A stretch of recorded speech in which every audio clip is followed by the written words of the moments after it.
guys, ayan, bibigyan ko kayo ng lead sa aking work. Bakit si Inday ay minsan sinasabi ko lagi busy ako or hindi ako nakakapunta sa inyo mga live. Guys, minsan sinasabi ko, Docs, ganyan. Ito yun guys. So, nakita niyo ba yan? Dalawang folder and another folder. Ito yung pinagsimulan guys. And dahil na-receive na natin ang ayan, notice of hearing na connected po yan dito. Ayan, connected po yan dito.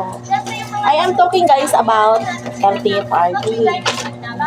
Kapag kasi guys kayo ay may mga nag-franchise ka ng sasakyan, ng prangkisa, no? Kapag nag-apply ka ng prangkisa, so may mga ganitong sitwasyon sa LTFRB guys.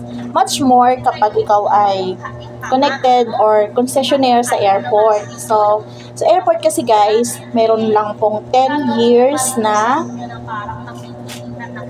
10 years nga ba?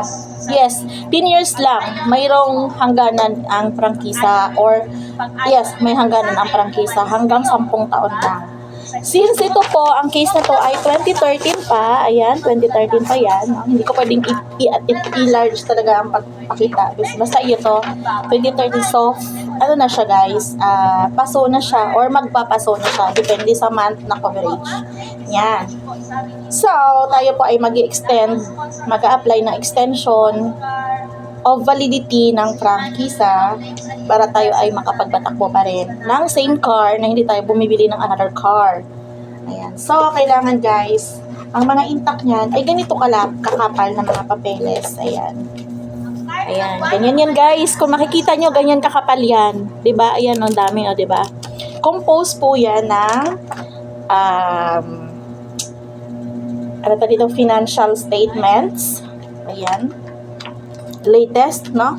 May tatak ng SEC, may tatak ng LTFRB. Very, very importante yan guys, no? Siyempre, mga contract, kung ikaw ay nangungupahan, ayan, mga contract, ayan. And ngayon guys, ay obligado kapag tayo ay isang concessionaire o tayo ay nag-apply ng prangkisa, obligado po tayong magtanim ng mga puno. Isa yan sa mga requirements ng gobyerno sa ngayon guys. Kaya meron tayong zoning certificate, ganyan. Ayan guys, oh, required ang tree planting certificate. Ayan, may tree planting din tayo. Ayan guys, oh, may tatak ng Menro. Menro, ayan, kasi Bulacan po yan. Menro, ayan guys. And syempre, yung mga other documents, ayan. Zoning po sa LGU. Ayan. Ayan guys.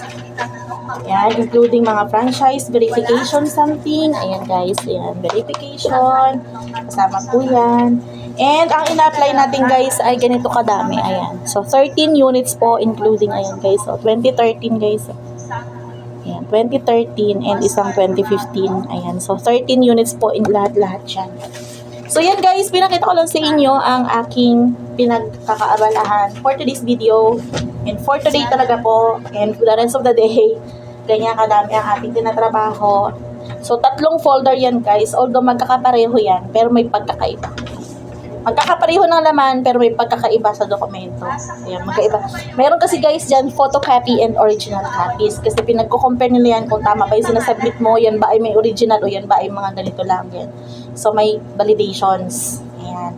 So, yun guys, pasensya po kapag hindi ako nakakapag-support sa inyo for today's video or for today or for tomorrow po kasi dahil po dito sa mga dokumentong iniintindi ko guys. Ayan. So, yan po yung isa sa mga other side ni Inday Lakbay. Ayan. Okay? So, thanks for watching guys and bawi ako sa mga hindi ko napupuntahan na live. Okay? Thank you so much guys.